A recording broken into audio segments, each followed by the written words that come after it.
¿Qué tal? ¿Cómo estáis? Bienvenidos a Oposiciones de Educación. Yo soy Diego Fuentes y hoy no soy el protagonista. Tenemos la auténtica suerte de tener a Héctor Ruiz.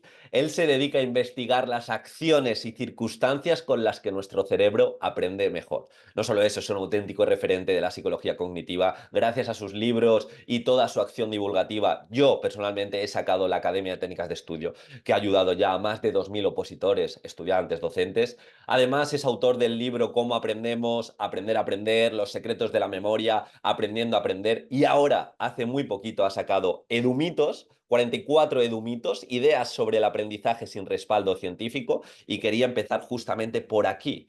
Héctor, ¿cuál ha sido tu motivación para sacar este pedazo de libro para docentes, opositores, estudiantes? Bueno, pues la principal motivación es apreciar que en la comunidad educativa, pero en realidad en la sociedad en general, al final la comunidad educativa es un reflejo, ¿no?, de la sociedad, en las discusiones que se producen siempre, ¿no?, con todo el mundo, pues con la buena voluntad, con la buena intención de mejorar las cosas, ¿no? En educación, tanto la educación formal como la informal, pues en estas discusiones muchas veces aparecen ideas que se asumen como ciertas, ideas de las cuales muchas pues son muy populares, ¿no?, muy compartidas, que en realidad a pesar de que parecen muy intuitivas y que parecen que tienen que ser ciertas y que además ese sesgo de grupo, ¿no?, el hecho de que las compra tanta gente nos da la seguridad de que sean ciertas, ¿no? Pues en realidad la ciencia las ha investigado. Concretamente, yo en este libro me fijo en mi ámbito, ¿no?, en la psicología cognitiva, y son pues cuestiones que la psicología cognitiva, las ciencias del aprendizaje han estudiado y no han validado, es decir, que no han encontrado evidencias, ¿no?, pruebas que las sostengan. Y entonces, claro, es un poquito pues la idea de contribuir, poner un granito de arena, a aclarar pues estas ideas que en el fondo, claro, si se usan como que son ya correctas, pues están de alguna manera tergiversando, dificultando que los debates educativos nos lleven hacia donde se supone que queremos ir, ¿no? Porque al final de lo que se trata es de encontrar soluciones a los problemas. Y estas ideas pues, nos llevan, por ejemplo, a señalar cosas, causas de los supuestas causas de los problemas que en realidad no lo son, porque esas causas realmente no existen como tal o no tienen la relación que pensamos que tienen con las consecuencias que les atribuimos. Y bueno, es un poquito, pues eso, ¿no? La idea de clarificar, de intentar apartar estas ideas del debate, para podernos centrar en aquello que realmente es importante, para poder discutir y debatir, porque el debate no va a terminar, ¿eh? O sea, la ciencia no hace que los debates terminen. La ciencia lo que hace es intentar, trata de orientar mejor los debates para que cada vez estemos más cerca del objetivo que buscamos. Así que eso es un poco la idea, ¿no? Aclarar estas ideas a las que he llamado, entre comillas, siempre están entre comillas, incluso en el título, edumitos, es una palabra que no existe, es una palabra, exacto, es una palabra que de hecho ya la palabra mito, la acepción que tomo en castellano, por lo menos en el diccionario, antes hablábamos, ¿no?, de consulta de diccionario, no existe. La palabra, el, el- el- el- el significado que le doy es un significado que en inglés, ¿no?, sí que se le da, que es la idea de que es una concepción muy extendida, popular, pero que no tiene base científica o no está validada. Y le puse el edu delante, ¿no? Bueno, para que quedara claro ya solo con esa palabra que trataba sobre mitos educativos. Lo que pasa es que también, y lo he tratado de aclarar en el libro varias veces, es que, claro, la educación una cuestión muy compleja, muy amplia, ¿no? Y en realidad este libro solo trata sobre mitos relacionados con el aprendizaje, ¿no?, con los procesos de aprendizaje y con cuestiones que se pueden estudiar científicamente, que responden a preguntas científicas. Hay muchas preguntas en educación que la ciencia no puede responder, como por ejemplo, ¿cuáles deben ser los objetivos de la educación? Ese no es una pregunta científica, ¿no?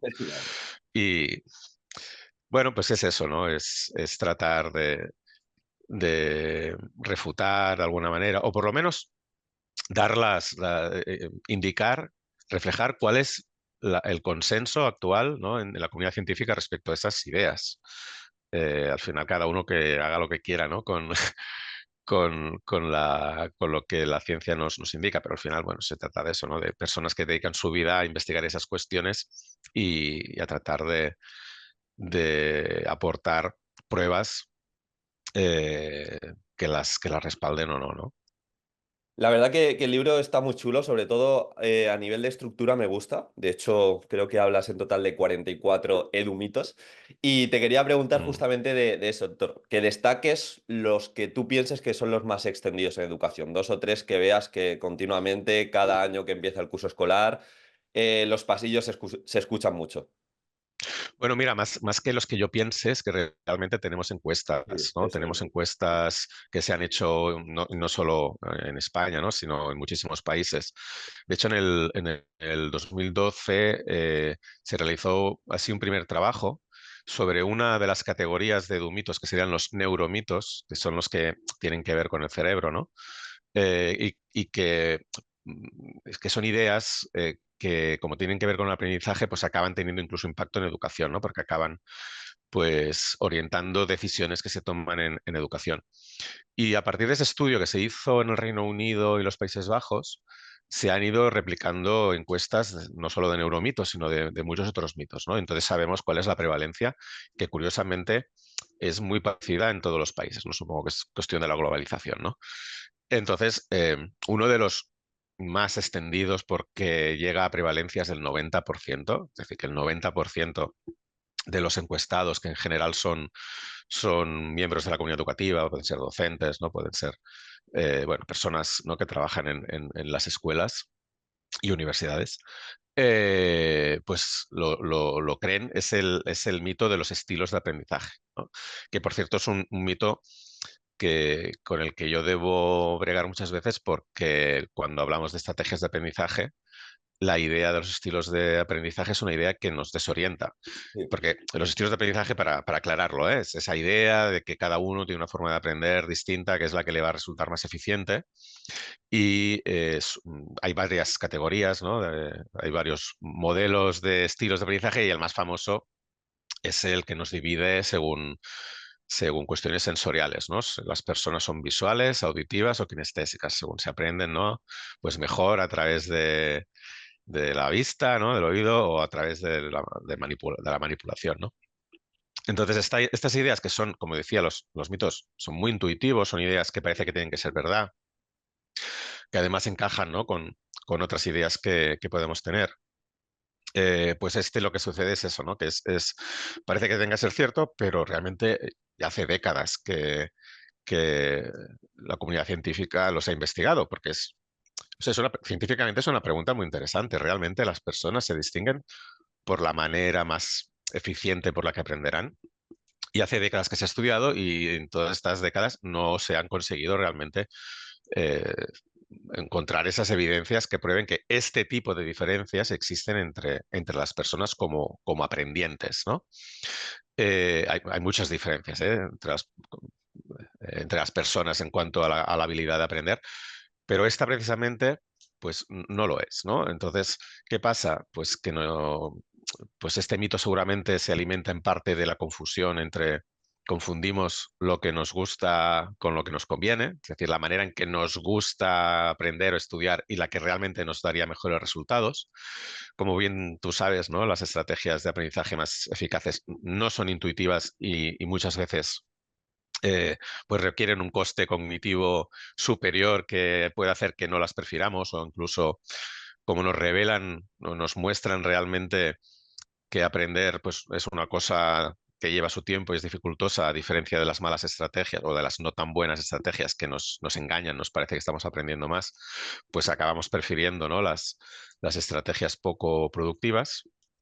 eh, pues bueno, acabamos generando estos mitos, ¿no? De que cada uno tiene su forma de aprender y además no hay otro mito también en el libro que es que cada uno lo descubre espontáneamente, ¿no? Todos em, somos, o sea, los estudiantes, ¿no?, saben de qué manera aprenden más y mejor y ahí tenemos un montón de investigación mostrando que no, que precisamente somos muy malos valorando cuál es la forma en la que estamos aprendiendo más y mejor, ¿no? Porque precisamente las estrategias poco efectivas, las que llevan a aprendizajes que son más bien efímeros, ¿no? Y poco transferibles, nos engañan, nos hacen pensar que estamos aprendiendo más de lo que realmente nos parece. Y como no solemos hacer, no lo solemos comprobar científicamente, no nos ponemos sistemáticamente a comprobar nuestro aprendizaje de una manera metódica, pues no nos damos cuenta de ello. Y no sé, es que hay, claro, en el libro hay 44 de mitos y paré porque ya el libro Podrías era haber muy seguido, gordo, ¿no? ¿no?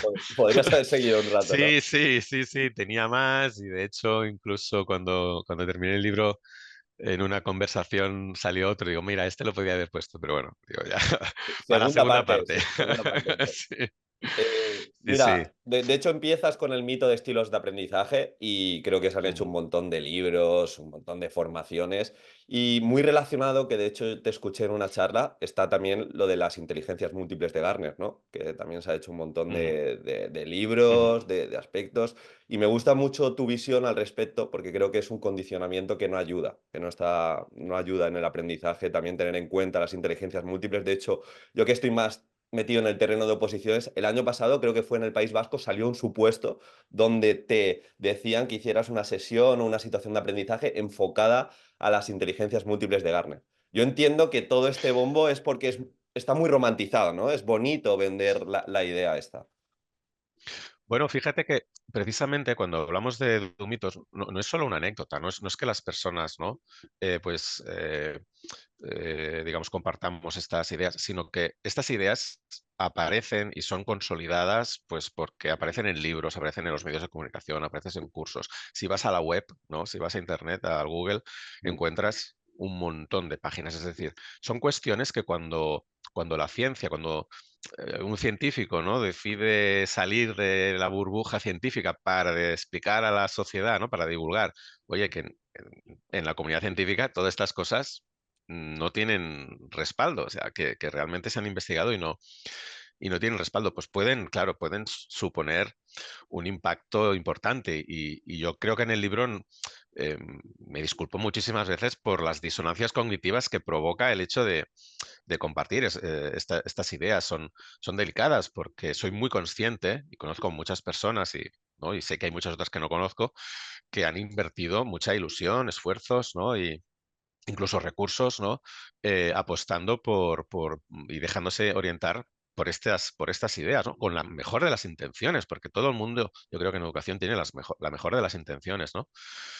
Entonces, pues la de las inteligencias múltiples es el edumito al que le dedico más páginas porque sé, ¿no? Que en los últimos años pues hay muchos centros educativos y muchas personas que han invertido pues su ilusión y su esfuerzo en propuestas, ¿no? Que supuestamente no están orientadas por estas ideas, pero bueno, creo que entonces la mejor manera de mostrar mi respeto, ¿no? Es tratar de explicar bien a fondo eh, por qué, ¿no? Pues todas estas ideas en realidad en la comunidad científica nunca fueron validadas, ¿no? Aunque nos parezca que sí, porque los medios de comunicación, porque la información que nos ha llegado nos da a entender que sí.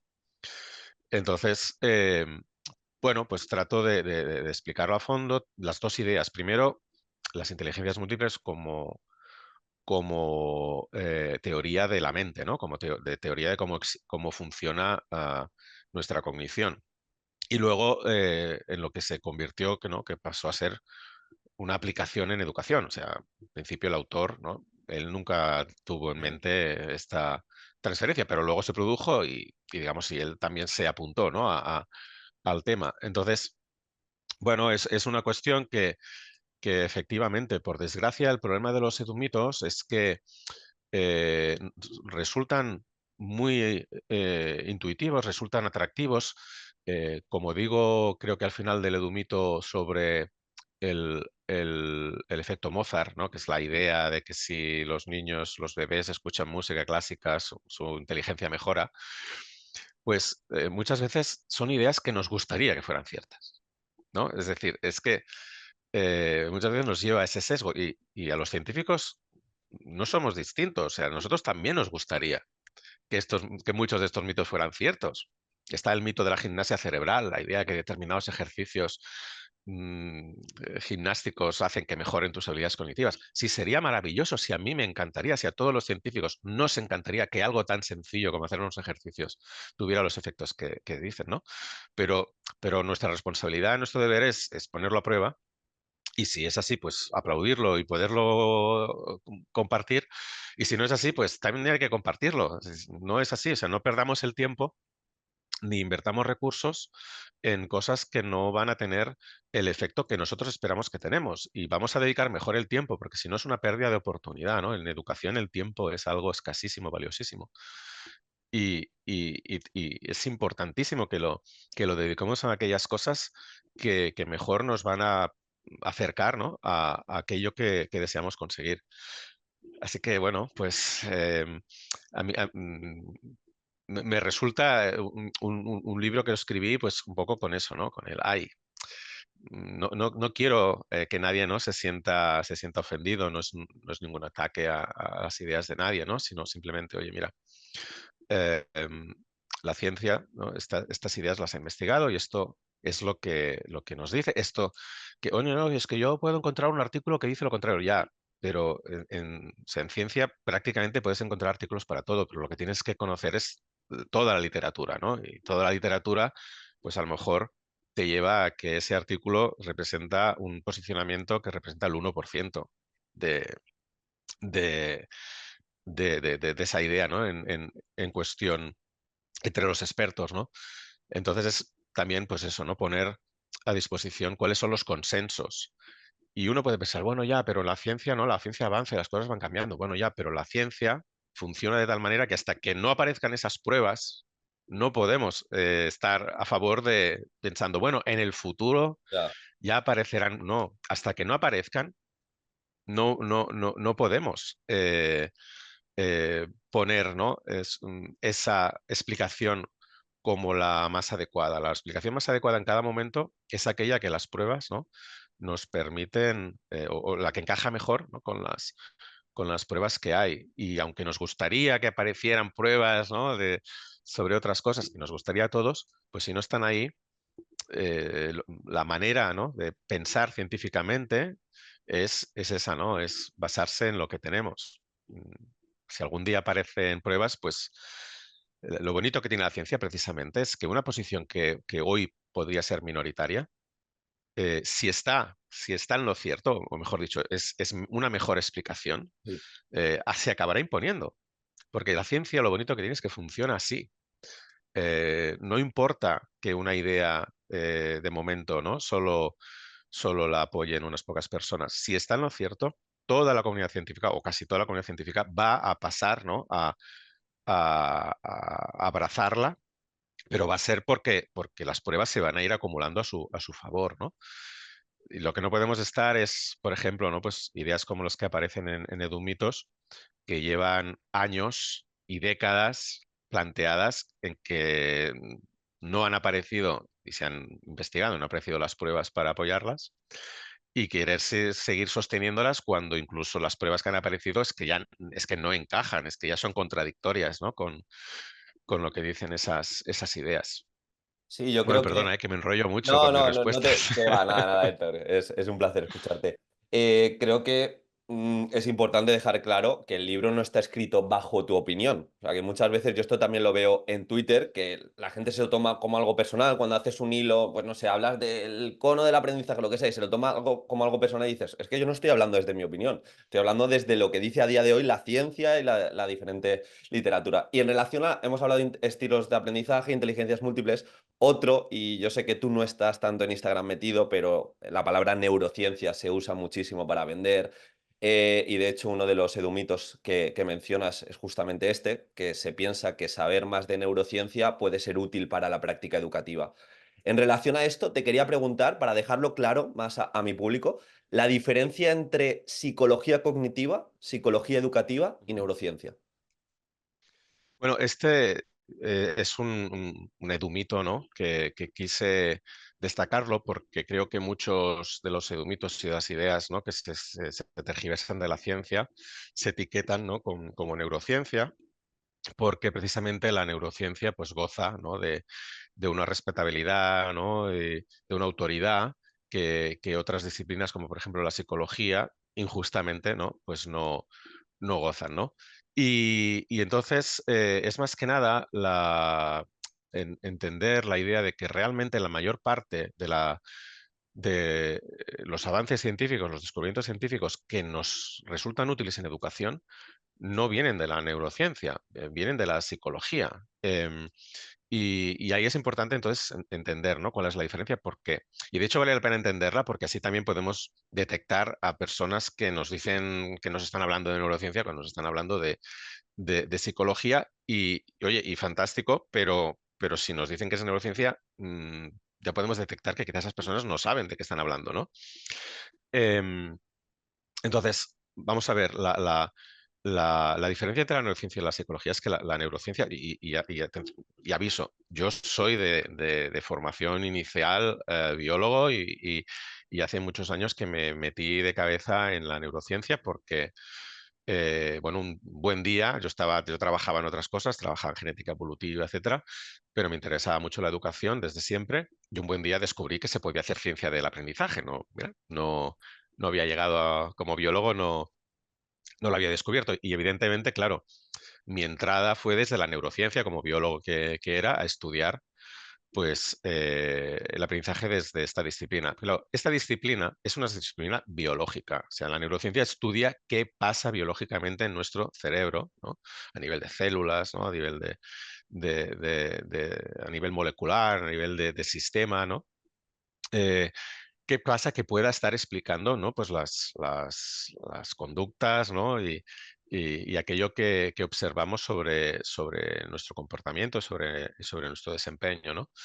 Pero realmente la ciencia que investiga, pues, qué es lo o sea, cómo nos comportamos, ¿no? Y cómo cambia nuestro comportamiento con la experiencia, que al final eso es la definición del aprendizaje, ¿no? Un cambio en nuestra conducta, en nuestro desempeño, que deriva de la experiencia, es la psicología. Y yo, de hecho, por eso ya hace un montón de años, ya no sé cuántos, no sé, 14, 15 o así, eh, salté, ¿no? de la neurociencia a la psicología porque la neurociencia es apasionante. O sea, saber qué pasa en nuestro cerebro, pues qué te voy a decir yo, ¿no? Yo sigo al día y me gusta seguir leyendo sobre cómo van avanzando especialmente determinados temas, ¿no? Y es apasionante entender, saber qué pasa en el cerebro o qué podría ser, ¿no? lo que esté pasando. Pero cuando uno se hace preguntas como, ¿qué puedo hacer para aprender mejor? ¿Qué puedo hacer para que mis alumnos estén motivados? ¿Qué puedo hacer para que mi aprendizaje sea más duradero? Todo esto, en realidad, lo investiga la psicología, porque la psicología investiga a nivel de comportamiento. Es decir, la psicología es la que hace experimentos en las que pone, ¿no? Dos grupos de personas, ¿no? distribuidas aleatoriamente, y a unos les hace estudiar de una manera y a otros estudian de otra. Y luego les pasa un examen y ve, ¿no? quién ha aprendido más o ve, o hace un examen al cabo de 3 días y ve quién todavía mantiene ese aprendizaje. Eso es psicología, eso es un estudio de psicología. Cuando hablamos de memoria, cuando hablamos de motivación, cuando hablamos de, de- de atención, son conceptos que vienen de la psicología. ¿Qué pasa? Que yo creo que el público general, la psicología la atribuye solo, ¿no? a la parte clínica de la psicología, ¿no? Y quizá no hay, y creo que yo de hecho, como biólogo, también cuando me acerqué a la psicología, también descubrí un mundo, porque también tenía esa misma idea, ¿no? La psicología, mis compañeros del instituto que se fueron a estudiar psicología, claro, yo tenía esa concepción solamente de la parte clínica, pero la psicología realmente investiga, ¿no? pues, cuestiones como cómo funciona el aprendizaje. Lo que pasa es que lo hace considerando nuestro cerebro como una caja negra. O sea, yo lo que sé es que cuando hago esto, recordaré más. Y lo que está pasando en mi cerebro es una caja negra, pero yo voy también a crear una serie de modelos, ¿no? A inferir una serie de modelos sobre cómo funciona la mente, ¿m? Que me ayudan a hacer predicciones, ¿no? A poder explicar estas cosas. La neurociencia viene después, o sea, la psicología establece, cuando hacemos esto pasa esto, ¿no? Cuando aprendemos de esta manera recordamos mejor, cuando experimentamos emociones recordamos mejor los acontecimientos. Mm. Y entonces la neurociencia viene después para tratar de explicar qué es lo que puede estar pasando en nuestro cerebro que explique esos hechos que ya han sido establecidos por la psicología.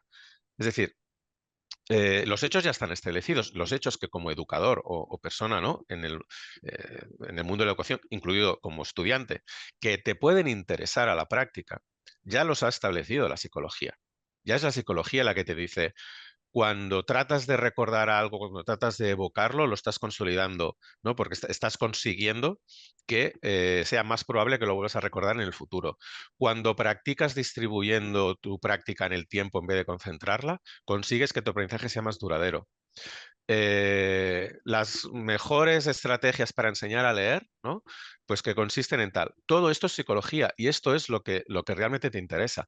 Que luego la neurociencia te diga, bueno, pues mira, resulta que cuando hay una emoción se activa la amígdala y entonces no sé qué y pasa lo otro y tal. Y dices, bueno, es apasionante y me parece fascinante, ¿no? Que podamos encontrar mecanismos, los mecanismos que sustentan, ¿no? Físicamente nuestra acción, nuestro pensamiento, ¿no?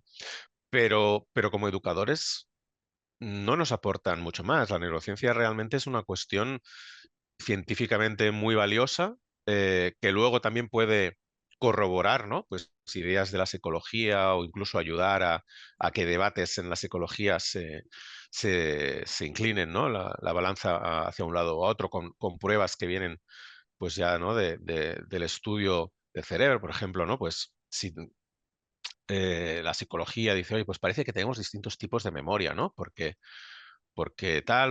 parece que que sean independientes una de otra, y luego viene la neurociencia y te dice, pues mira, oye, resulta que las personas que han sufrido una lesión en esta parte del cerebro Sí, han perdido una de esas memorias y la otra no. Entonces dices, mira, esto me ayuda, ¿no? A que esas ideas de la psicología pues se consoliden y ahí hay un trabajo, ¿no? Que muchas veces es difícil de separar, pero eso, su valor es científico, sí. su valor es científico. El valor educativo te viene de plantear, ¿no? Ya, oye, ¿qué acciones y circunstancias, ¿no? son las que me van a ayudar en el aprendizaje bueno, en todas estas cosas, ¿no? Entonces, es un poco aclarar y entender que realmente la ciencia del aprendizaje que más valor nos puede aportar, que mejor nos puede orientar, es la psicología y que merece, ¿no? Que lo reconozcamos. Pero no solo eso. Como decía al principio, creo que es bueno saberlo distinguir. Para saber distinguir muchas veces, pues el grano de la paja, cuando nos vienen con ideas sobre aprendizaje, nos empiezan a hablar de neurociencia, nos empiezan a tal. Hay ideas que se están, ¿no? Que ahora cuando se trata de vender una de estas ideas, de estos edumitos, muchas veces se va a la neurociencia a tratar de justificarla neurocientíficamente, muchas veces sin que no tenga ni pies ni cabeza, ¿no? La justificación neurocientífica, ¿no? Creo que uno de los últimos edumitos, que es el de los nativos digitales, Sí, sí, sí. este de Prensky, ¿no? Esto fue, a ver, literalmente fue una ocurrencia, lo planteó como tal sin, ¿no? Esa idea de que las generaciones que han nacido con tecnología piensan distinto, su cognición es distinta, ¿no? Lo planteó así a la brava y luego cuando le llovieron las críticas, lo que hizo fue escribir un segundo artículo que se fue a intentar justificar su idea desde la neurociencia, pero sin pies ni cabeza, o sea, con cuestiones que desde el punto de vista neurocientífico dices, pero esto no tiene ningún sentido. Pero esto es un ejemplo de que se nos tratan de vender muchas de estas ideas tirando de esa autoridad que tiene la neurociencia y además del desconocimiento general que se suele tener, evidentemente, o sea, es que no podemos, es como si pedir, ¿no? A la población que sepa neurociencia, sepa física nuclear y que sepa, no. Entonces esto se aprovecha mucho para dar como un aura, ¿no? Sí. De validez, Neurociencia ¿no? tiene como ese concepto más de marketing, ¿no? Vende mucho, Sí, pero se queda ahí. Te lo digo porque pasa muchísimo en Instagram, ¿eh? Aprendizaje basado en neurociencia, evaluación basada... Y yo desde que te empecé a consumir sí, ya me chirría cuando escucho todo eso, pero bueno. sí, sí, sí, sí. Así es, Y, así es. Lo y, neuro, ¿no? Lo y neuro cualquier neuro cosa. todo, neuro, Sí. sí, sí. Bueno. Y mira, Héctor, te quería hacer, yo te, como he dicho, te he consumido mucho, formaciones en vivo, entonces te quería hacer una pregunta diferente desde mi ámbito, pero ya hemos hablado de alguna estrategia. Con todo lo que sabes hoy en día y sabiendo, bueno, lo que hemos hablado, que hay mucha evidencia en unas pocas estrategias de aprendizaje, si Mm. tuvieras que opositar, ¿qué técnicas utilizarías en el día a día? ¿O qué estrategias? Bueno, a ver, no he tenido que opositar, pero he tenido que estudiar mucho y sigo haciéndolo. De hecho, antes cuando me has preguntado al principio qué he aprendido estos días, te he dicho cosas cotidianas, pero cada día estoy también dedicando, aunque sea festivo, dedicando unas horas a estudiar y también sigo aprendiendo de mi disciplina cada día, ¿no? Pues a ver, claramente las estrategias más importantes tienen que ver, en primer lugar, con una buena planificación ¿no? Para que te permita hacer una práctica espaciada. Antes he puesto el ejemplo, ¿no? De que el hecho de distribuir la práctica en el tiempo en vez de concentrarla, ir dosificando, ir dándote varias oportunidades para revisar lo aprendido, es, ¿no? mucho mejor que ir concentrando esa práctica. Entonces, eso implica para unas oposiciones una buena planificación en el estudio, ¿no? Hacerte un plan inicial de lo que vas a ir estudiando. El plan inicial ya implica que tú hagas primero un análisis de todo lo que vas a tener que estudiar, una organización de ese temario en cápsulas, en dosis, ¿no? En unidades, ¿no? Que vas a ir trabajando. Y también el tener un margen porque esos planes van a cambiar. Esos planes van a cambiar porque precisamente, ¿no? Durante esos repasos lo que vas a tener que hacer es ir cambiando tus planes en función de si algo te está costando más o menos, ¿no? Porque de hecho, la otra estrategia clave, y probablemente la más importante, y que se tiene que combinar, ¿no? Y que combinada con la práctica espaciada, pues es la mejor, es autoevaluarse, es la práctica de la evocación. O sea, los repasos, no basarlos en volver a leer lo que ya estudié, sino en ponerme a prueba, ponerte a prueba con lo que estudiaste. Entonces, esos repasos se tienen que convertir en autoevaluaciones em, que pueden ser de muchas maneras, ¿eh? Y entonces, eso significa que te puedes ir preparando preguntas cuando estás estudiando. O sea, una de las cosas que puedes hacer al estudiar es preparar preguntas y las respuestas correspondientes. Y ya vale la pena que eso te lleve a estar pensando, ¿no? sobre lo que estás aprendiendo al generar esas preguntas. Porque al final, ¿no? La clave de conseguir aprender tantas cosas como te piden las oposiciones es que las aprendas desde su significado, o sea, que no intentes recordar las cosas al pie de la letra. Nuestra memoria para eso es muy mala. O sea, lo que estoy diciendo es que nuestra memoria es muy mala memorizando. Nuestra memoria es buena recordando los significados, ¿no? Entonces, irte centrando en recordar las ideas y tener, eso sí, ¿no? El vocabulario concreto, ahí sí que lo tienes que aprender con exactitud, pero con la idea de que luego tus respuestas las vas a reconstruir in situ, ¿no? A partir del significado que recuerdas de las ideas y los conceptos. Y entonces, pues como te digo, ¿no? Combinar la práctica espaciada con la autoevaluación y en esa autoevaluación, pues ir también, una norma así muy genérica, es cuando tú te pones a prueba sobre lo que has estudiado, si ves que, oye, bien, lo has respondido bien, no te ha costado, entonces pasas el siguiente repaso de esos mismos temas más allá en el tiempo, ¿no? Es decir, eh, si lo has conseguido recordar bien, entonces ponte a prueba dejando que actúe el olvido un poco más. Por lo tanto, si lo estudiaste ayer y hoy bien, el próximo repaso de aquí a 3 días. Y si de aquí a 3 días, oye, bien, pues de aquí a una semana. Y si de aquí a una semana bien, de aquí a un mes. Bueno, fíjate que tiene que haber una Sí, planificación, sí, ¿no? sí. Estamos hablando de cuestiones como posiciones o PIR, ¿no? O MIR, Sí, o, sí. ¿no? Exámenes, pues, muy contundentes, ¿no? Eh, Eso sería básicamente, ¿no? Y luego otra cuestión que tiene que ver con las circunstancias, que es tratar de encontrar un sitio adecuado para que esos ratos que estás estudiando puedas estar en silencio, si puede ser tranquilo, si puede ser sin que haya demasiado movimiento a tu alrededor.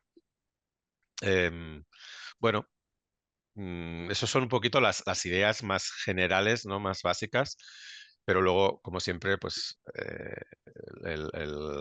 como dicen los ingleses, ¿no? El diablo está en los detalles, ¿no? Entonces, bueno, pues se trata un poquito pues de ir eh, a partir de esa evaluación que te haces, ir tomando decisiones sobre qué ir haciendo a continuación. O sea, lo que se llama una evaluación formativa.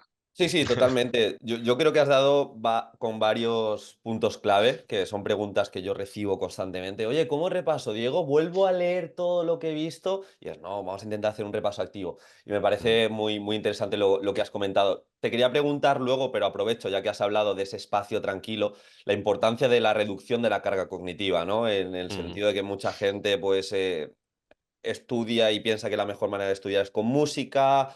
Bueno, mm. en ese sentido, pequeñas recomendaciones, Héctor, para reducir esa carga cognitiva.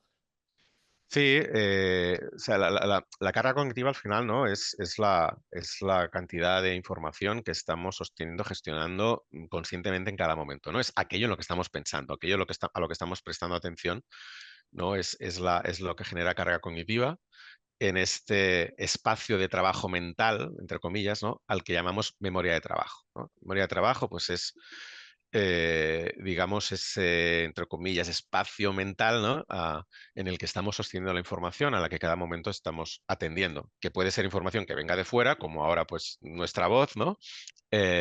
O que viene de tu memoria a largo plazo. Pues si uno ahora piensa en una jirafa, pues esa jirafa viene, ¿no? de nuestra memoria a largo plazo. Entonces, la memoria de trabajo, que es el espacio en el que razonamos, imaginamos y aprendemos, o sea, es el espacio que nos permite conectar lo que sabemos con lo que estamos aprendiendo, y eso es en lo que consiste el aprendizaje, es muy limitado.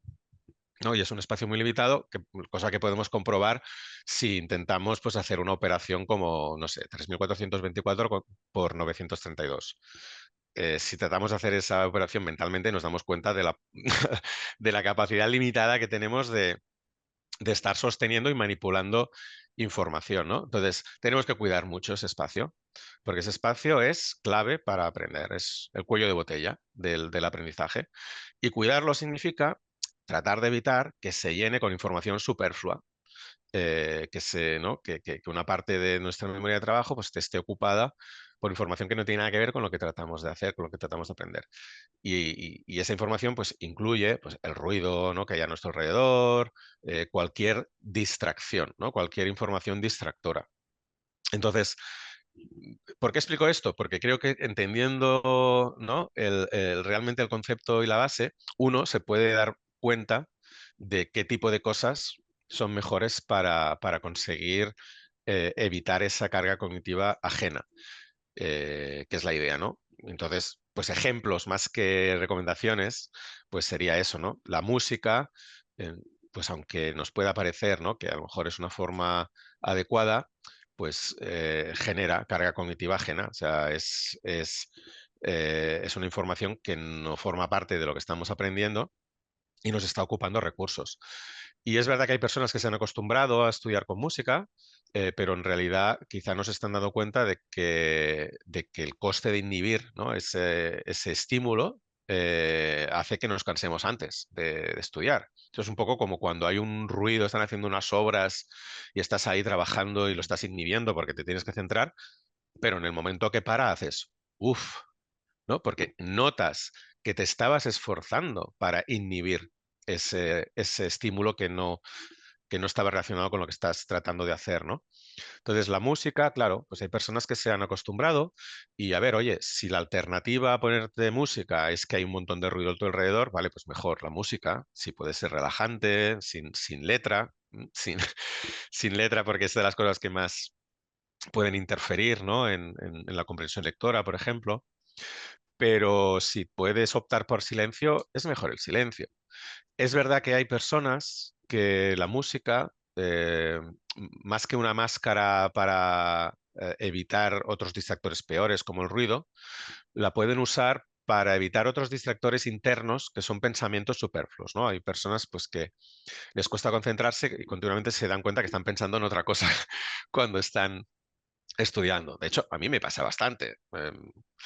Y entonces, bueno, o les parece, o han encontrado, o les parece que han encontrado en la música una forma que les ayuda a enmascarar esos pensamientos y que los pocos recursos ya que le quedan para concentrarse, ¿no? Pues están puestos. Pero, a ver, es el remedio menos malo. No quiere decir que sea bueno, ¿no? Porque, como digo, al final te está ocupando recursos cognitivos y además te está generando ese esfuerzo cognitivo de inhibirla para poderte centrar en lo que toca. Y luego otras cosas, hoy en día, pues antes he comentado una ventaja de tener el móvil, pero tener móvil también tiene sus desventajas, especialmente pues cuando uno quiere estudiar, el móvil tiene que ponerlo en modo avión y quitárselo de la vista. Que uno pues tiene necesidad profesional o personal de estar conectado, bueno, pues entonces que se organice de manera que, dice, bueno, mira, la próxima media hora yo voy a estar estudiando y entonces el móvil apagado, bueno, modo avión, ¿no? Y escondido. Y de aquí a media hora, pues ya haré un descanso, 5 minutos, y miraré el móvil y ya me quedo tranquilo. No pasará nada porque en media hora, ¿vale? No. Bueno, eso cada uno, ¿no? Según su vida. Pero ahí, por ejemplo, pues si uno se da cuenta, ¿no? De que le cuesta eh, mantenerse estudiando. De hecho, hay muchas personas que se ponen la música no por cuestiones de concentración, sino porque así pasan mejor el rato, ¿no? Es un poco como, sí. Entonces, pero claro, te estás dificultando conseguir el objetivo, ¿no? Para eso estás estudiando. Entonces, es mucho mejor decir, mira, me voy a organizar, voy a poner un timer o lo que sea, ¿no? Y yo si es, me lo invento, ¿no? Si yo estudio por las tardes, yo qué sé, de 5 a 9 me pongo a estudiar, lo que voy a hacer es estas sesiones las voy a ir organizando en sesiones de estudio y sesiones de descanso. Estudio, descanso, estudio, descanso. Y entonces estas sesiones de estudio también son más cortas, ¿no? Yo veo como, no veo el bosque, veo un árbol, ¿no? Que es al que tengo que, que- que dirigirme, ¿no? O poner mi esfuerzo en él.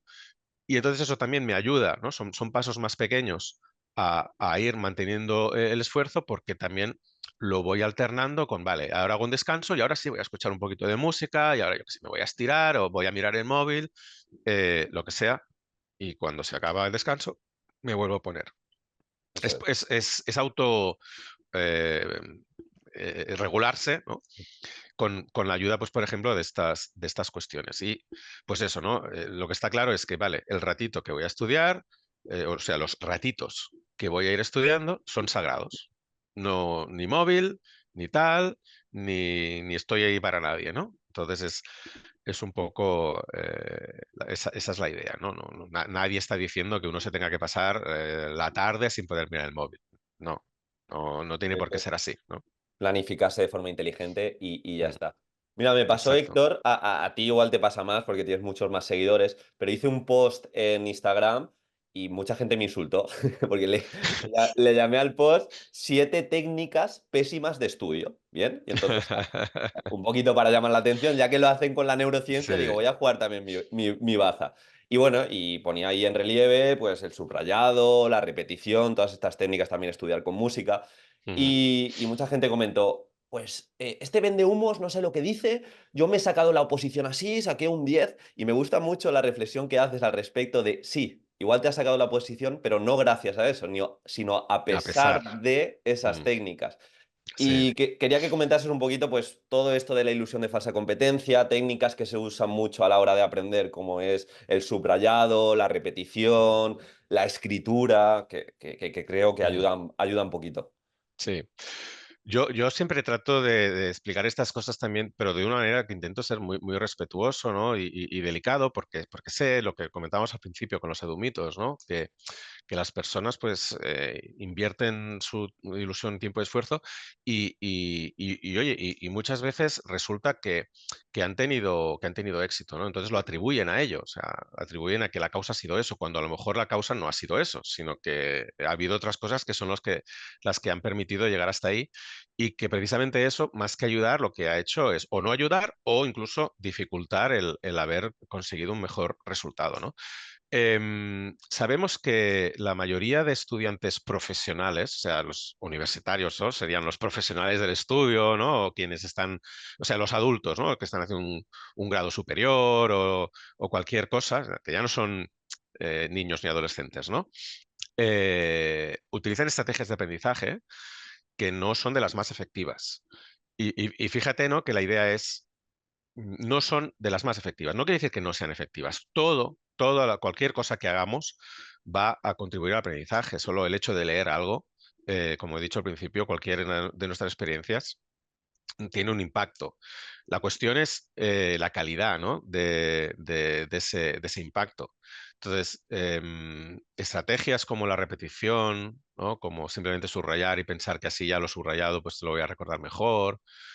Leer y releer, ¿no? Pues, Transcribir también. transcribir, que es copiar, ¿no? Sí. Es copiar. Em, bueno, tienen su efecto, pero es un efecto que es mucho menor que el que tienen buenas estrategias de aprendizaje. Especialmente cuando se trata de conseguir aprendizajes que sean más duraderos, más transferibles a nuevas situaciones. Las estrategias poco efectivas pueden ser efectivas en el muy corto plazo, son aprendizajes muy efímeros que luego se olvidan rápido, ¿no? Muchas veces, mira, uno de los edumitos del libro es pensar que muchas veces, ¿no? de estas personas que nos vienen con la neurociencia, Mm. uy, no, es que si te olvidas de lo que estudiaste es porque no lo asociaste a emociones. No, si te olvidas de lo que estudiaste es porque lo estudiaste masificándolo en el último momento y utilizando estrategias que a lo mejor te sirvieron para pasar ese examen en ese momento, pero que luego llevan a que lo aprendido se olvide rápido.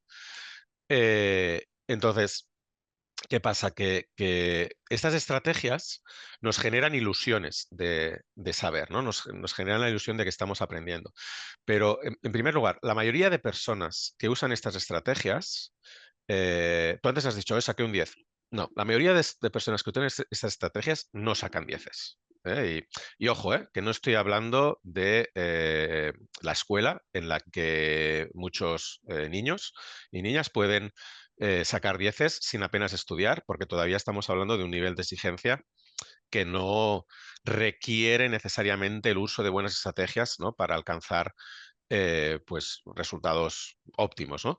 Pero a medida que las cosas se van poniendo exigentes y a los niños y niñas que tienen esta facilidad muchas veces se pegan un batacazo a medida, ¿no? que llegan al bachillerato, ¿no? o que se van a hacer unos estudios superiores. A medida que la exigencia incrementa, entonces es cuando las estrategias, las buenas estrategias, se empiezan a notar, ¿no? Uno acaba pues dándose cuenta de que aunque cualquier manera de estudiar nos puede dar ciertos resultados, hay estrategias que nos dan resultados mucho mejores, ¿no? Yo muchas veces pongo la analogía de la natación, hago una analogía con la natación. Tú puedes tener unas aptitudes fantásticas para la natación, ¿no? Las manos grandes, los hombros anchos, un buen fondo físico y nadando de cualquier manera, pues oye, al principio, oye, fantástico, vas de lado a lado de la piscina bien, incluso si nadas así como un perro, ¿no? Pero a medida que uno realmente se va acercando a- o sea, va llegando a niveles de exigencia mayores, ¿no? Vamos a poner un nadador que aspira a llegar a las Olimpiadas, pues los 100 metros libres o aprende a hacer crawl, que es el estilo libre más eficiente, ¿no? Y más veloz, o se va a quedar atrás. O sea, no, por mucho que se tuviera incluso las mejores aptitudes para la natación. Y lo mismo pasa con aprender, ¿no? Evidentemente aprender es más complejo que nadar, ¿eh? Pero la analogía nos sirve para darnos cuenta que aunque podemos aprender de cualquier manera también, ¿no? Haciendo el perrito o lo que sea, y nos va a dar ciertos resultados, hay maneras mucho más eficientes de hacerlo, ¿no? Y ahí es donde está, pues eso, ¿no? Lo de la práctica de la vocación, lo de la espaciar, distribuir la práctica, etcétera, ¿no? Y no caer en la trampa de esas ilusiones de aprendizaje o ilusiones de saber que te produce el hecho de leer y releer, o de concentrar el estudio. Así que, como bien dices, ¿no? Yo que también hablo de manera respetuosa, también me insultan eh, cuando no tengo cuando no se trata de ningún ataque personal, ¿no? Sino, oye, si no estoy diciendo que lo que hicieras no funcionara, solo digo que no funciona tan bien como estas otras cosas y que a lo mejor hasta te hubiera ido mejor, ¿no? Seguro que te hubiera ido mejor si además hubieras usado estas estrategias. A lo mejor no hubieras sufrido tanto, a lo mejor no hubieras tenido también... eh, eh, eh, las buenas estrategias, también de los efectos que tienen es que reducen nuestra ansiedad Eso es. ante los retos, ante las pruebas, ¿no? Así que yo creo que tenemos que pensar eso, ¿no? No caer en el sesgo del superviviente, que se dice, ¿no? Bueno, a mí me fue bien. No es que te fuera bien, es que, o sea, no es que esas estrategias contribuyeran a que te fueran bien. Esas estrategias, bueno, mm, fueron las que usaste y tuviste la suerte por otros motivos, seguramente, porque tenías una habilidad, una predisposición para el aprendizaje importante, pero no fue gracias a que lo hicieras de esa manera. Em, entonces, bueno, yo creo que es importante tratar siempre de ser autocrítico, ¿no? De decir, bueno, oye, pues es verdad, a lo mejor hubiera sacado mejores resultados. En la universidad, por ejemplo, es importante obtener determinadas notas y luego quieres una beca para no sé qué, ¿no? O tal. Entonces, bueno, pensemos que al final se trata de cosas que pueden ayudarnos más. No, no van a ser determinantes. Hay muchas otras cosas que van a influir en nuestros resultados, ¿no? Pero son una ayuda que, bueno, es verdad, en algunos casos sí son determinantes. En algunos casos sí que pueden marcar la diferencia entre pasar una posición o no pasarla, por ejemplo, ¿no? Sí. Así que, bueno, yo, Claro. lo que tú dices, ¿no? Em, hay que ser delicado, ¿no? Compartiendo estas ideas y dando a entender que al final aprender, como cualquier otra habilidad, tiene sus técnicas y normalmente no nos las enseñan. Así que hacemos lo que nos parece, lo que podemos, lo que creemos que funciona, lo que nos gusta, lo que nos conviene, ¿no? Lo que nos parece más cómodo. Eso es lo normal, ¿no?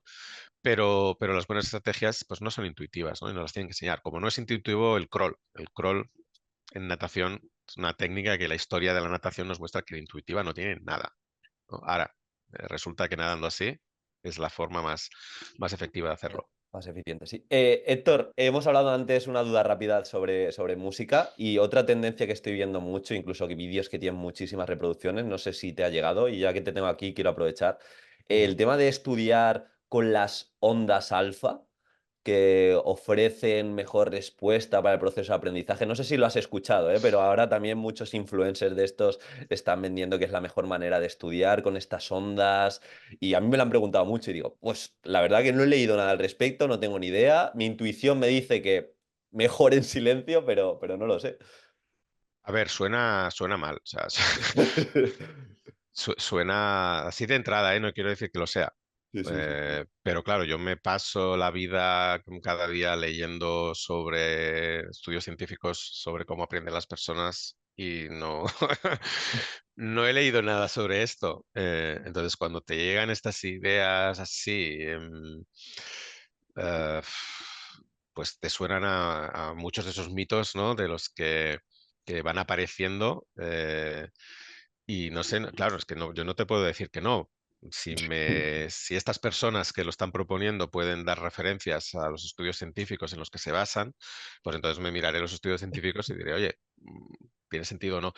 Pero de entrada no me suena bien. O sea, No, a no. mí pues a mí me han preguntado si a estos hercios, a 432 hercios las ondas, y yo digo, es que no he leído nada, pero me suena raro. Pero empecé a buscar a YouTube y son vídeos que tienen 17 millones de reproducciones. O sea, hay mucha gente que estudia con eso. Ya, no, es que es lo que pasa, ¿no? Que la pseudociencia se propaga de una manera rapidísima, ¿no? La pseudociencia nos da siempre respuestas simples, ¿no? A los problemas, a nuestras necesidades, ¿no? Y entonces tienen ese aura científico, ¿no? Pues se llama pseudociencia, porque parece ciencia, pero no lo es, ¿no? Entonces, claro, cuando te vienen explicaciones así que parecen científicas, ¿no? De, "Oh, sí, porque las ondas no sé qué hacen, estimulan, no sé qué, a ti te puede parecer que es científico y además como te da una respuesta muy sencilla, tú te pones eso cuando estudias y ya está, Ya ¿no? Pues está, yo qué sé. y no pienses. Sí, como hace poco, ¿no? Oye, la luz de las pantallas, pues te compras estas gafas y se han hecho de oro vendiendo las gafas Mm. estas para las pantallas y no hacen ningún efecto, ¿no? Según la investigación. Entonces, esto a mí me suena un poco extraño y más que nada porque, a ver, por ejemplo, me suena mucho el efecto Mozart. Sí. Antes lo he comentado, el efecto Mozart es esa idea de que, especialmente los bebés, si se les pone música clásica, si escuchan música clásica, incluso antes de nacer, ¿no? Eso va a mejorar su inteligencia, va a mejorar sus habilidades cognitivas. Y el efecto Mozart en realidad sale de una tergiversación de un estudio que se hizo con universitarios que antes de hacer una prueba cognitiva escucharon una pieza de música de Mozart y entonces le hicieron un poquito mejor que otros, ¿no? Y esto ya se convirtió en una locura, ¿no? Y salió en la prensa y bueno, para que te hagas una idea, hubo dos estados en Estados Unidos que todavía me parece que tienen leyes que hacen, que invierten dinero para que en las escuelas de infantil se escuche música clásica cada día, ¿no? Y compran discos y en realidad este estudio, que, a ver, o sea, el efecto que puede tener la música en el desempeño cognitivo, pues está muy estudiado, ¿no? Y el efecto este del efecto Mozart, primero, replicarlo ha sido difícil, y cuando se ha replicado, claramente la explicación era que esa pieza concreta que escucharon de Mozart era una pieza energizante, o sea, una pieza... eh, y entonces el efecto que algo energizante, que puede ser tanto positivo como negativo, porque ha habido quien ha replicado, entre comillas, el efecto Mozart mostrando primero una película de terror, ¿vale? Entonces, ese efecto emocional que nos activa, que genera ese puntito de atención, ¿no? De tensión, evidentemente ayuda. Eso lo sabemos desde principios del siglo XX, que, que tener un puntito, ¿no? de atención, de tensión, ¿no? De un puntito de ansiedad durante un reto nos va a ayudar a poderlo afrontar mejor. Entonces, fíjate que incluso eso, ¿no? El efecto Mozart ha acabado en que, bueno, si pasa algo, realmente tiene que ver con la activación emocional. No sé qué decirte. Entonces, Nada, a mí no me suena. nada, Héctor, te diremos que quien defiende esto, si nos escucha alguien, que lo ponga en los comentarios, el respaldo científico que tiene y lo Sí, revisamos a ver sí, si tiene algún sí, tipo sí. de sustento. No, y luego eso, que también es muy importante no caer en la idea de que si hay un estudio es que ya está respaldado. Eso No, es, no. esa es A ver, otra, claro. cuidado, que cualquier idea, cualquier propuesta tiene que estar respaldada por no un estudio, sino por múltiples, ¿no? Y que luego precisamente lo que se hace cuando una cosa no queda muy clara, porque hay estudios en un sentido, estudios en el otro, es hacer un metaanálisis, ¿no? Hacer una revisión, y entonces se llega un poco al consenso, de decir, bueno, al final entre pitos y flautas, lo que nos queda es que no, ¿no? O que sí, o que hay cierto Ya. efecto. Entonces, no podemos pensar que porque hay un estudio, y ojo, que las referencias no pueden ser la prensa, que es Cuidado, cuidado, que que es ahí les la... interesa que cliquemos al Sí, titular sí, sensacionalista. la prensa continuamente, que entiendo que sin pretenderlo, tergiversa muchos de los resultados científicos y de hecho de los edumitos del libro explico en los casos de algunos que la tergiversación fue la prensa, o sea, Sí, sí, sí, sí. un estudio y se convirtió en otra cosa como el efecto Mozart, por ejemplo. Exacto. Pues no puede ser la prensa, pero si vamos a la literatura científica, también pensemos que hay estudios y estudios. Hay estudios de calidad, hay estudios de poca calidad, hay estudios que a lo mejor pueden pintar bien, pero alguien tiene que replicarlos, ¿no? Otro grupo de investigación eh, tiene Sí. o sea, tienen que haber suficientes evidencias como para que nos lleven a que tomemos decisiones en relación a ello. O sea, no porque un estudio ha Claro. mostrado que los ratones cuando se les pone ondas no sé qué, descubren, ¿no? Llegan antes Sí, a la salida del laberinto. sí, No, no te rías porque hay muchas, sí, sí, sí, sí, hay, sí. hay- hay muchas ideas que han calado que son de estudios con ratas. Ya. Y que han sido, pues eso, ¿no? Oye, pues no, pues que resulta que si las ratas no sé qué, pues, pues esto significa que los humanos, si hacemos esto, y se ha convertido en prácticas, ¿no? Que se llevan a cabo. Entonces, eso, la importancia de darse cuenta, ¿no? De que...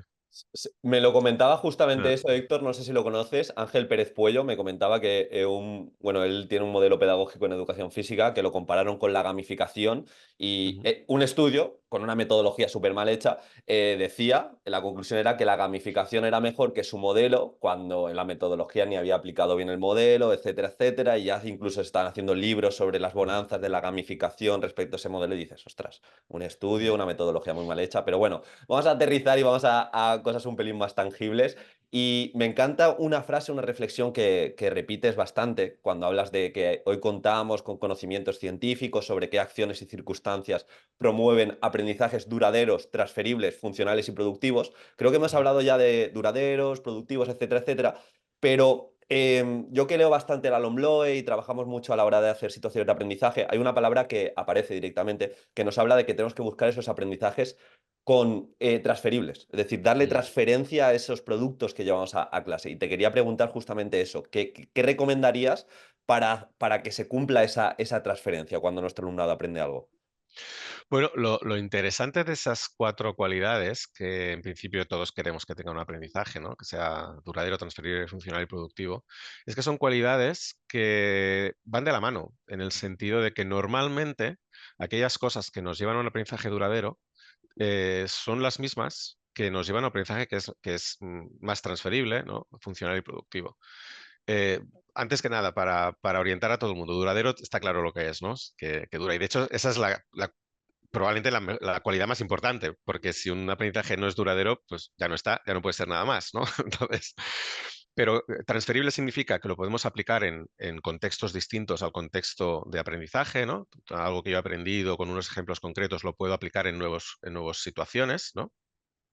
Funcional significa que me sirve para que me permite hacer cosas que antes yo no podía hacer y eso sobre todo lo tenemos que pensar a nivel cognitivo, es decir, es un aprendizaje que me permite pensar de una manera que antes yo no podía pensar, interpretar el mundo de mi alrededor de una forma que antes no podía interpretar. O sea, no lo veamos solo como un uso instrumental, no significa que todo el aprendizaje tenga que tener una utilidad instrumental, sino que significa que es un aprendizaje que cambia mis habilidades cognitivas. No es una información que yo solo que puedo reproducirla en un momento determinado, sino es una información que se ha convertido en conocimiento y que me cambia mis habilidades cognitivas, cambia mi inteligencia, cambia mi capacidad de aprender, ¿no? Cambia lo que yo puedo ver cuando veo una situación, ¿no? Aquello, el trasfondo de esa situación, que es la que me va a permitir, ¿no? Quizá si hay un problema resolverla. Y productivo es precisamente uno de esos cambios, es el hecho de que te ayuda a seguir aprendiendo, ¿no? Este aprendizaje. Entonces, lo bonito es que las estrategias que nos llevan a un aprendizaje más duradero, que es lo más fácil de medir, que sea duradero, resulta que acostumbran también a llevarnos aprendizajes que son transferibles, más transferibles, más funcionales y productivos. Es como si de alguna manera el tipo de aprendizaje que resulta ser más duradero, ¿no? Es el mismo, es el tipo de aprendizaje que resulta ser más flexible, que resulta ser, ¿no? Un aprendizaje más íntimo, más implícito, ¿no? En nuestra memoria, que al final eh, no debemos entender nuestra memoria como un almacén de datos, ¿no? Sino realmente como aquella habilidad que nos permite pensar, imaginar, ¿no? De manera que cuando utilizamos estrategias como las que hemos estado hablando, mm, distribuir la práctica en el tiempo, basarse en la autoevaluación, basarse no en la reproducción, en la repetición, sino en la elaboración, el hecho de explicar con tus propias palabras lo que estás aprendiendo, explicárselo, ¿no? a otra persona, eso pues incluye evocación, ¿no? Claro. Eh, cuando haces todas esas cosas y al final lo que haces es centrarte en el significado de lo que estás aprendiendo, significado semántico. ¿no? En lo que significan las cosas, no en su aspecto literal, ¿no? No en su aspecto em, concreto, ¿no? Sino en el trasfondo de las cosas, es cuando mm, adquiere estas cualidades. Porque antes he dicho, nuestra memoria es muy mala memorizando. Nuestra memoria es muy mala recordando las cosas al pie de la letra. No funciona así. No es como un ordenador que graba las cosas o una cámara de vídeo que graba las cosas al pie de la letra. Nuestra memoria se basa en los significados. Se basa en recordar el significado de las cosas. Y luego cuando uno necesita, ¿no?, materializar, por ejemplo, una explicación, la reconstruye. eh, y conservando el significado, pero no necesariamente las palabras exactas. Y esto lo podemos comprobar en el hecho de que pensemos en cualquier conversación que tuvimos ayer. ¿Podríamos reproducirla exactamente, con exactitud, con las mismas palabras? No, es imposible. Hombre, alguna palabra seguro que sí, ¿no? Pero lo que sí que podemos reconstruir es el significado, aquello sobre lo que estuvimos hablando, ¿no? Y mensajes muy concretos, pero no con las mismas palabras, porque no funciona así nuestra memoria, ¿no? Funciona eh, eh, consiguiendo, ¿no?, recordar el significado, porque es el significado lo que permite que nuestro conocimiento sea transferible a nuevas situaciones. Porque el significado es abstracto, es común a múltiples situaciones. Si recordáramos las situaciones con exactitud, no podríamos transferir lo que hemos aprendido de ellas a otras porque no encajarían. No, esta no es la misma situación. No son iguales. Y las situaciones nunca son iguales. Lo que puede ser igual es el trasfondo, ¿no? Los principios que, que nos permiten, ¿no? O sea, los principios que se abstraen y que nos permiten darle una explicación o darle una solución, ¿no?, a esa situación. Así que de eso se trata, ¿no? De aspirar a aprendizajes que se centran en el significado, o sea, se Va, llaman aprendizajes significativos, ¿no? va, Es va por de eso. va de la mano las cuatro características y de hecho otra frase que yo Mm. resuena continuamente es pasar no tanto de aprender haciendo, sino aprendemos sobre aquello en lo que pensamos. De hecho, mira lo que he sacado Héctor porque me encanta el símil que hace con los Sí. billetes, que me gusta mucho, que un billete lo tenemos un montón de veces en la mano, el billete de 10 euros, pero si nos piden, vale, lo hemos repetido, lo hemos tenido muchas veces en la mano, pero si nos dicen que lo dibujemos, y no con exactitud únicamente, ¿qué dibujo hay? Yo creo Mm. que el 95% de las personas no sabe dibujarlo por eso, porque nunca se le ha dado un significado, no ha habido una analogía de ese dibujo con otros dibujos. Entonces, Exacto. creo que es clave. Mm. Y otro de los mitos, estamos ya acabando, Héctor, pero me parece, siguiendo con la LOMLOE, nos habla de competencias y ahora también hay muchos influencers de desarrollo personal. No es que en la escuela se tienen que dejar esos conocimientos fácticos, no hay que hablar tanto de conocimientos y solo de competencias. Quería preguntarte justamente por eso, que de hecho es un mito que se habla. Los Sí. conocimientos son necesarios, ¿no? Es la base de todo, de la memoria. Sí, claro, es que yo creo que hay muchos malentendidos, ¿no?, respecto a los conceptos y es una pena porque al final yo creo que en educación estamos mucho más de acuerdo de lo que nos pueda parecer y acabamos muchas veces en discusiones que es una lástima que perdamos el tiempo discutiendo sobre cuestiones que en realidad, en el fondo estamos de acuerdo y estamos acabando que estamos discutiendo por malentendidos, por muñecos de paja, ¿no?, que hacemos de los conceptos. Y pasa, ¿eh? Nos pasa a todos, ¿no? Que acabamos malinterpretando lo que las cosas se supone que significan. Y, por ejemplo, la palabra competencia, pues a eso le pasa, ¿no? Las competencias en realidad pues no son otra cosa que la capacidad de usar unos conocimientos, o sea, de ponerlos, ¿no?, en acción para resolver problemas en contextos distintos. Entonces, la palabra competencia implica conocimientos. Ahora, los implica de una manera que tienen que ser duraderos, transferibles, funcionales y productivos. Es decir, la crítica que hay detrás, ¿no?, el propósito que hay detrás de una palabra como competencia es no caer en un aprendizaje en el que los alumnos acaban memorizando, ¿no?, con el sentido este cotidiano de la palabra, una serie de información para volcarla en un examen y ese aprendizaje pues resulta luego ser muy efímero, ¿no?, y muy difícil de transferir. Si nos fijamos en la escuela, es muy habitual que los niños lo que lo que entienden por estudiar es memorizar al pie de la letra sus apuntes, el libro, lo que sea, ¿no? Y esto es un hecho. De hecho, también hay estudios, ¿no? Investigando cómo estudian los niños y cómo a medida, ¿no?, que nos vamos haciendo mayores, vemos que eso no va más. O sea, la manera que tenemos de estudiar en la escuela o que teníamos, ¿no?, de hacerlo mayoritariamente, no digo que siempre, pero mayoritariamente era memorizar al pie de la letra, unos apuntes, unos libros y luego volcar esa información de manera más o menos eh, igualita, ¿no?, en el examen. Pero eso a medida que nos vamos haciendo mayores vemos que es imposible. Es imposible para unas oposiciones memorizar al pie de la letra todos los apuntes, ¿no? Todos los manuales. Em, y entonces ahí es donde, si uno no se da cuenta de que lo que tiene que ir haciendo es pasar a un aprendizaje significativo, ¿no?, a basarse en el significado y no en recordar las frases con exactitud, entonces va a acabar dándose un batacazo. Eh, Así que, bueno, es un poco el- la competencia lo que trata de decir es conocimientos sí, pero conocimientos que sean, que tengan profundidad, ¿no? O sea, al final, para mí, las cuatro cualidades, ¿no?, que Mm. hemos dicho se resumirían como conocimientos que son profundos. Son conocimientos, pues eso, ¿no?, que nos permiten resolver problemas en situaciones nuevas, que nos permiten interpretar nuevos casos, ¿no?, a la luz de esos conocimientos. Es una competencia, de hecho, la definición oficial, ¿no?, tiene unos conocimientos, indican también unas habilidades, pero bueno, conocimientos, habilidades, podríamos casi, son conocimientos procedimentales, ¿no? Las habilidades, y luego otra cosa también es ponerlas en práctica. Y luego habla de unas actitudes, las competencias, que es la idea también de, bueno, a ver, también para resolver problemas tienes que tener una actitud positiva respecto a, ¿no?, afrontar este tipo de problemas y quererlos resolver, porque si no, tampoco los vas a resolver, por mucho que tengan los conocimientos necesarios. Así que es una trampa, ¿no?, caer en eso y de nuevo, ¿no?, soy muy consciente de que se tergiversan estas ideas y sobre todo cuando llega, pues así, ¿no?, a los medios, etcétera, pues tenemos esas ideas de no, no hace falta ya, los conocimientos no hacen falta, está todo en Internet.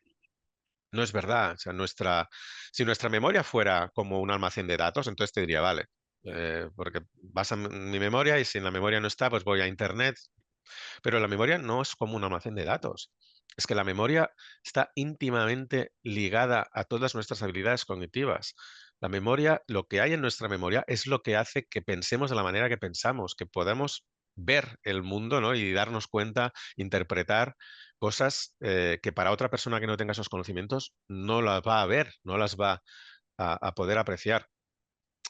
Así que realmente, ¿no? Es un poco como pensar, oye, ¿te pondrías en manos de un cirujano que no tiene conocimientos, pero lo va mirando todo en Internet cuando te está atendiendo? No, porque es que el experto no es el que tiene muchos conocimientos a su alcance. Porque si fuera así, cualquiera podría ser experto en cualquier cosa.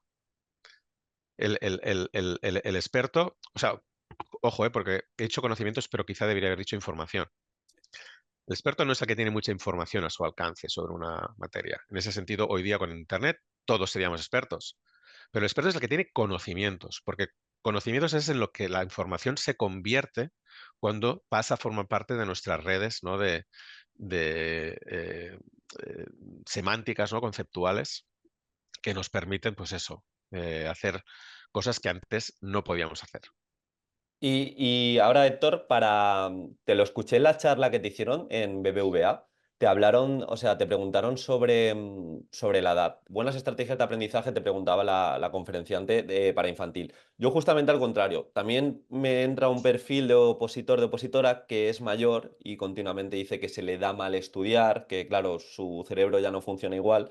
Y creo que esto tú también lo defiendes porque así nos lo dice, que el cerebro funciona bastante igual, ¿no? A lo largo de toda la vida. O sea, si no te pasa realmente nada ni no tienes ninguna patología cognitiva, eso de se me da mal estudiar parte más de una creencia, ¿no?, que tiene la persona. Hombre, a ver, es cierto que a partir de los veintitantos, treinta y picos, nuestras habilidades cognitivas van declinando poquito a poquito. Mm, Es una cosa, es un hecho, ¿no? Pero y que ya no tenemos la facilidad para aprender que puede tener un niño de 7 años. Pero sí que tenemos otras ventajas y de hecho hay estudios que nos lo muestran, ¿no? De hecho, en general, aunque tengamos esa concepción de que los niños son como esponjas, ¿no? Y tienen una capacidad de aprender superior a la nuestra, en realidad nosotros tenemos una ventaja que no tienen los niños que nos hacen mejores aprendiendo, que es que tenemos más conocimientos.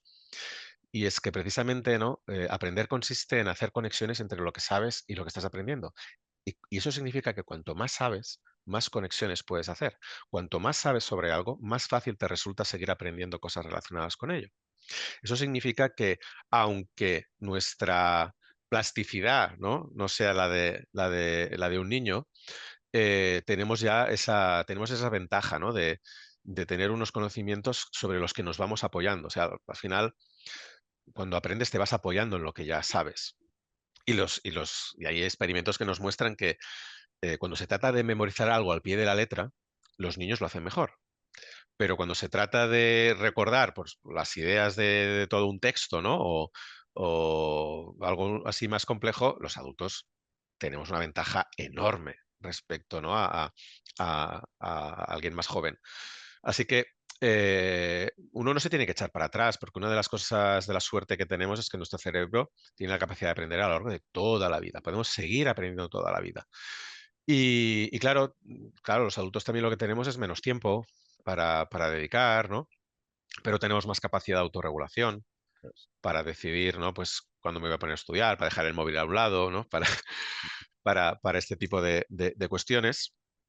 Y lo que sí que no cambia, y que siempre lo digo, es más o menos a partir de los 3 años, la manera en que aprendemos es igual en todos los seres humanos. O sea, no, la forma de aprender y por lo tanto aquellas estrategias que nos van a ayudar a aprender y los mismos principios, ¿no? Cuanto más sabemos sobre algo, más fácil nos resulta aprender, cosas relacionadas con ello. Cuando hay niños que han aprendido mucho, por ejemplo, de ajedrez, porque se han dedicado de pequeñitos, tienen la capacidad de ver un tablero y recordar, lo ven 5 segundos y te pueden recordar todas las posiciones como lo haría un adulto ajedrecista. Pero eso no hace que tengan la capacidad de aprender o de recordar bien cualquier otra cosa, porque tiene que ser cosas relacionadas con el ajedrez, ¿no? En este caso. Así que yo animo a todo el mundo a seguir aprendiendo y evidentemente también si, claro, uno puede tener la idea, a mí no se me da bien estudiar porque ha tenido malas experiencias. pues, Y eso es un poquito, eso está la motivación, ¿no? Por ponerse a aprender, tiene que ver con un concepto que es la autoeficacia, que es la creencia en si vas a poder o no aprender eso. Y esto nos marca mucho, porque la autoeficacia muchas veces nos autolimita. Pensamos que, ay, es que yo no soy, no se me da bien, tal, ¿no? Por ejemplo, yo qué sé, pues ahora para aprender un idioma, es que los idiomas nunca se me han dado bien. Y ese no creer en ello es de las principales barreras. Evidentemente no significa que si tú crees ya está, ya lo vas a aprender, ¿no?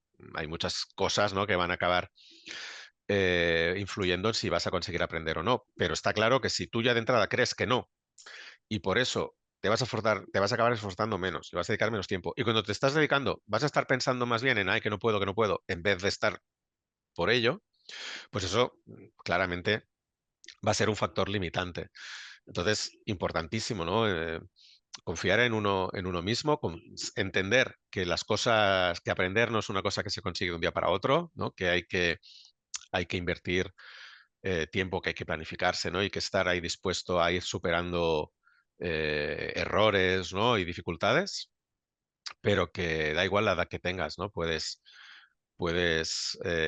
afrontar cualquier reto de aprendizaje y, a ver, si te pones a aprender algo sobre lo que apenas tienes conocimientos, pues date tu tiempo, porque vas a tener que ir no adquiriéndolos. Y recordando eso, que cada vez que aprendes algo sobre ello, te estás haciendo mejor para seguir aprendiendo lo siguiente. efecto Mateo, ahí. Exacto. Y Héctor, en ese sentido, también al final te mantiene motivado a aplicar buenas estrategias de aprendizaje. Yo creo que es la mejor forma de sentirte competente en el camino y recordando Ujú. mucho más que bueno, todas las de bajo impacto que hemos hablado. sí. Y tengo ahora ya tres mini preguntas para acabar, más personales, Héctor. Un poco, esto yo quiero más a nivel personal. Estoy preguntándolo prácticamente a toda la gente que viene al canal, el tema de las formaciones. Es decir, tú cuando vas a una formación, Héctor, Ujú. ¿cómo le sacas partido? Porque yo lo que he estado viendo, que sí, vamos mucha gente a las formaciones, incluso los docentes reciben a lo largo de su vida centenares de formaciones, pero muy poca gente las retiene, muy poca gente las aplica. Creo que sí que se da ese chute dopamínico de me he formado, he ido a tal evento y quería preguntarte un poco tú cómo lo llevas. Bueno, es complicado porque depende un poquito de las expectativas, ¿no? De la audiencia y del rol que estás jugando exactamente en esa formación. Claro, yo como docente sí que acabo movilizando mucho a los estudiantes, ¿no? O sea, entre comillas, obligándolos, ¿no? A hacer toda una serie de actividades y de cuestiones que depende de dónde vayas y el tiempo que tengas, pueden pensar, pero esto es una pérdida de tiempo. Explícanos más cosas, ¿no? Mm. Y claro, confundimos esa idea de dedicar el tiempo a explicarme todo lo que puedas, ¿no? Con el hecho de dedicar el tiempo a asegurarme que eso que te he explicado lo recuerdes. Porque claro, que recordemos algo no depende solo de haberlo recibido, depende de lo que hagamos luego en nuestra cabeza con ello. Y como profesor, como docente, como formador, tú puedes provocar que eso pase, ¿no? A través de pues, realizar unas actividades, etcétera. Claro, yo la mayoría de las formaciones que hago son muy cortitas porque acaban siendo más que formaciones, charlas, ¿no? Y entonces ahí intento combinar, intento hacer experimentos mentales con la audiencia, cuando se puede, ¿eh? Cuando no se puede, pues nada. Eh, y en el caso sí ya de docencia propiamente, pues ir combinando continuamente el hecho de estar facilitando, ¿no? Unas experiencias, una información con toda una actividad que lleve a que asegurarme que todos y cada uno de los estudiantes están cognitivamente activos, implicados en lo que estamos haciendo.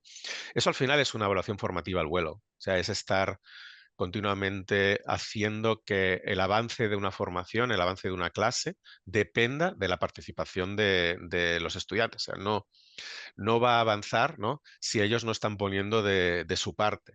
De manera que lo que tratas de hacer es que te asegures que en su cabeza están necesariamente pensando en lo que está pasando, dando significado a lo que está sucediendo en clase. Y bueno, es lo que intento. Como te digo, pues depende muchas veces, ¿no? de las expectativas y de la capacidad que tú tengas en ese momento como docente. Yo, claro, ya hace tiempo que la mayoría de mis estudiantes ya son adultos, son o estudiantes universitarios, ¿no? O profesionales, profesores. No, me refería también, Héctor, por ejemplo, el congreso este que hiciste en Barcelona, al que fui, el de educación basada en evidencia y demás. Mm, Me refiero a la gente que va a ese congreso, por ejemplo, yo lo que hice, un poco entendiendo cómo funciona el cerebro, cómo aprende mejor, etcétera, etcétera. Me preparé y los ponentes que iban los estudié un poquito, sobre todo a los que no conocía. ujú, Luego tomé notas también, intenté tomar notas un poco con mis palabras, esas ideas. Luego ujú, también intenté revisar esos mapas mentales que me hice a lo largo del tiempo y yo tengo esa facilidad de que sí que le logro dar transferencia entre comillas, ¿no? Porque tengo un podcast, tengo ujú. diferentes formaciones y eso me ayuda. Sí, Pero eso es lo que pasa muchas veces que veo yo en una formación, que vas, estás 8 horas escuchando ponentes y no haces nada. Y dices, ostras, te vas a quedar con muy claro, poquitas cosas. claro. Pero fíjate que todas esas cosas las hiciste tú como estudiante. Sí, como Como estudiante, estudiante eso es. autorregulado Eso es. que toma buenas decisiones con el objetivo de aprender y de aprovechar bien ese tiempo, ¿no? Ahí es donde los docentes, ¿no? Debemos provocar que Mm, eso pase, independientemente de si sale esa iniciativa del estudiante y evidentemente lo que hay que también es ir contagiando esa iniciativa para que cada vez sea el estudiante el que tome esas decisiones, ¿no? Claro, en aquel caso era un congreso y era una charla. ya. Mm, más con la formación, ¿no? Pues bueno, claro, te sirve si luego la acompañas de actividades, ¿no? Y de hecho ese congreso luego hicimos una versión online. Eso te iba a decir que lo hacéis muy Mm, bien porque luego metíais un tipo test que también te hacía exacto. pensar. Sí, sí, muy O sea, bien. esto luego lo convertimos, ¿no? En esa formación, pero claro, eso ya es quien quiere Ya. pues profundizar, porque de eso es lo que se trata. O sea, al final, claro que nos tiene que llegar una información para aprender, o sea, nos tiene que llegar, ¿no? Una experiencia a través de nuestros sentidos, pero si realmente queremos que cale, ¿no? Lo que va a importar es lo que hagamos luego con esa información en nuestra cabeza, ¿no? Para que se acabe convirtiendo en conocimiento. Así que eh, pues bueno, depende, ¿no? de la situación. Yo en las clases de máster, pues por ejemplo, pues eso, ¿no? Eh, hago estudios de caso, ¿no? Yo qué sé, o voy combinando y hacemos incluso actividades tan sencillas como a partir de un Kahoot. Sí. Eso es una tontería, pero a partir de un Kahoot te da para estar haciendo una clase basada en ir continuamente interaccionando, ir comentando eh, las, la, por qué la respuesta correcta es la correcta, por qué las incorrectas son las incorrectas, ¿no? Pero ir haciendo que sean los estudiantes los que lo expliquen. Porque de eso se trata. O sea, si al final acaba siendo solo tú el que habla, no estás garantizando, ¿no? Que eso pase. Y de eso se trata, de hacer que el avance dependa de la participación de los propios estudiantes. Y luego hay estrategias, para asegurarte que sean todos, o sea, que no se te esté escapando ninguno, porque puedes estar usando estrategias.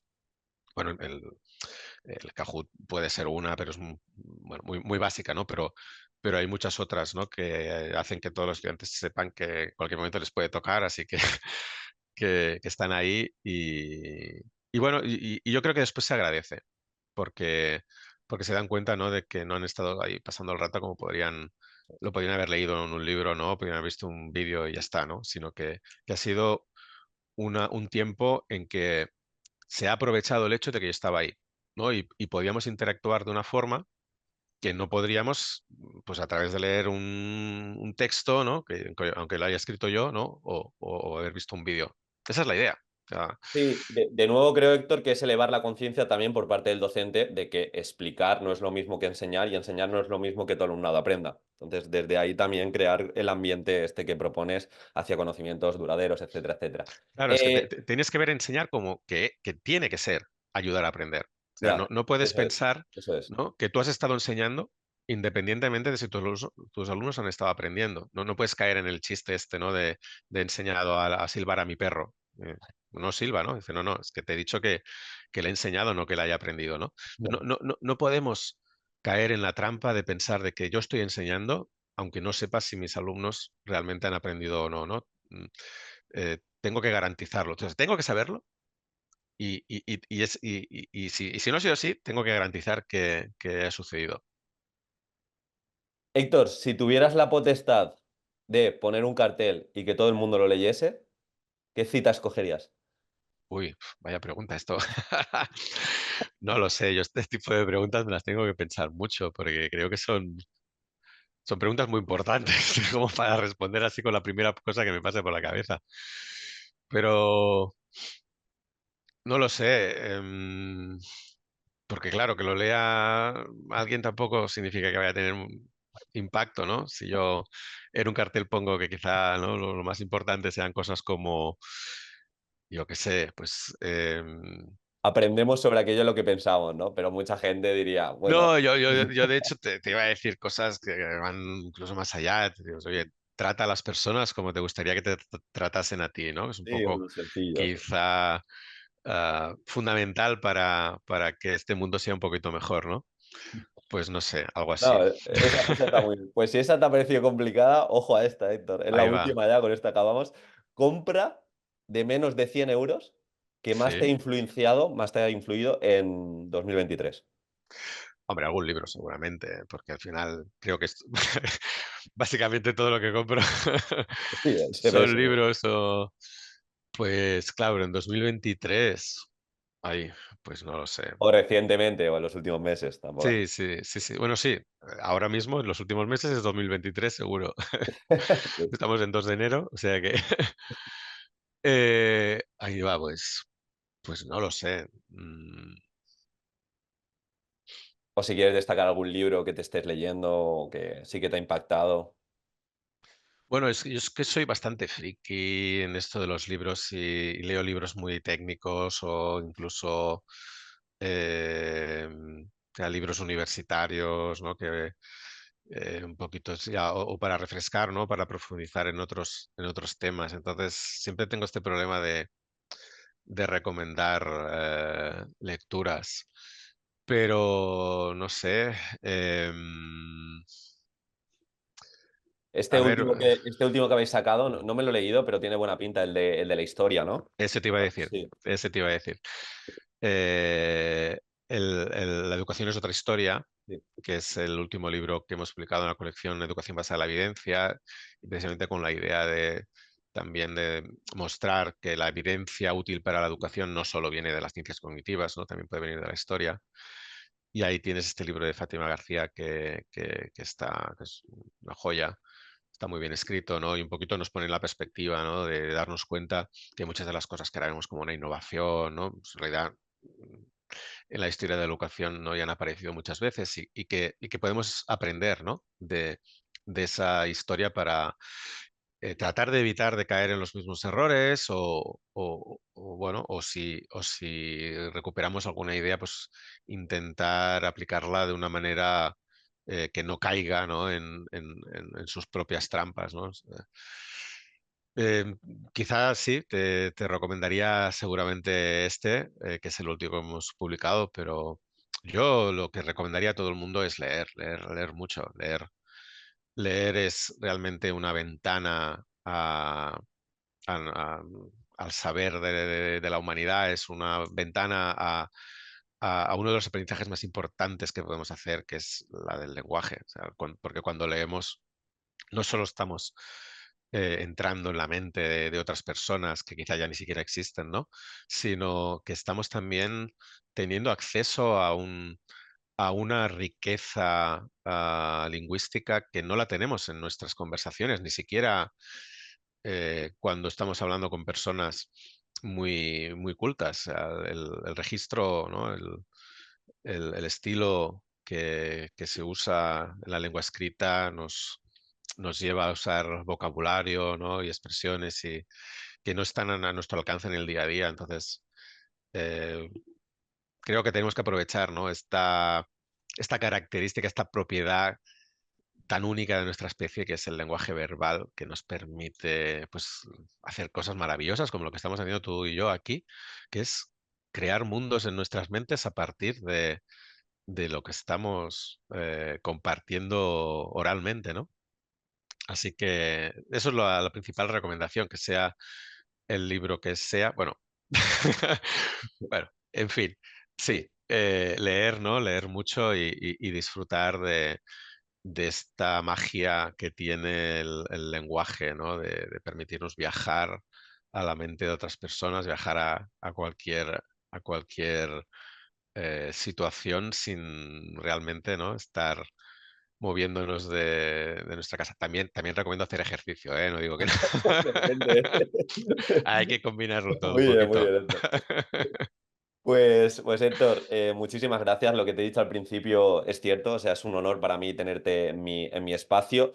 Nada, Gracias nada. a ti me inspiraste mucho y hice mi Academia de Técnicas de Estudio, que ya han pasado más de 2000 alumnos y un poco Muy bien. intento, Enhorabuena. intento pues todo lo que tú me has enseñado, todo lo que he aprendido de tu equipo y demás, pues transmitirlo de cara a oposiciones, de cara a que los docentes enseñen, entre comillas, mejor. Y lo dicho, Héctor, muchísimas gracias. Dejaremos en los comentarios, en el comentario fijado y todo, sobre todo tu último libro, Edumitos, que creo que puede ayudar mucho a los docentes en Muchas particular. gracias. Y muchas gracias, de verdad, Héctor. Gracias a ti, Diego. De verdad, como he dicho al principio, pues un placer hablar contigo y compartir este ratito celebrando el 2024 que acabamos de estrenar.